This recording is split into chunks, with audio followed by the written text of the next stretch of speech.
ఈరోజు మనం తులసాకులను ఉపయోగించి వాటర్ని ఎలా ప్రిపేర్ చేసుకోవాలి మరియు దాని ఉపయోగాలు ఏంటో తెలుసుకుందామండి. ఇదేనండి ఆ తులసి. అసలు చెప్పాలంటే తులసి లేని ఇల్లే లేదండి.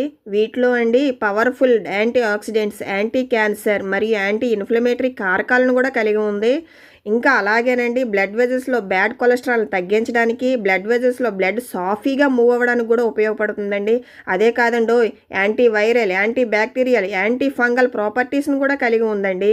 వీటి కారణంగా మనకి ఎటువంటి ఇన్ఫెక్షన్స్ రాకుండా కూడా ఉపయోగపడుతుంది. వీటితో చేసిన వాటర్ని ఎర్లీ మార్నింగే తీసుకోవడం వలన మనలో ఉన్న కఫం, శ్లేష్మాలు, దగ్గు వంటి వాటిని తగ్గుతాయండి. చిన్నపిల్లలకు కూడా ఇది చాలా బాగా ఉపయోగపడుతుంది. మరి అది ఎలా తయారు చేయాలో చూసేద్దామా మరి? ఇలా ముందుగా కోసుకున్న తులసాకులని వాటర్లో శుభ్రం చేసుకొని ముందుగా మరగబెట్టుకుని ఉంచుకున్న వేడి నీళ్ళలో వేసుకోవాలండి. 10 నిమిషాల తర్వాత బౌల్లో వేసేసుకొని గోరువెచ్చగా అయ్యే వరకు వెయిట్ చేస్తే చాలండి. వాటర్ అయితే రెడీ అయిపోయినట్టే. థ్యాంక్ యూ అండి.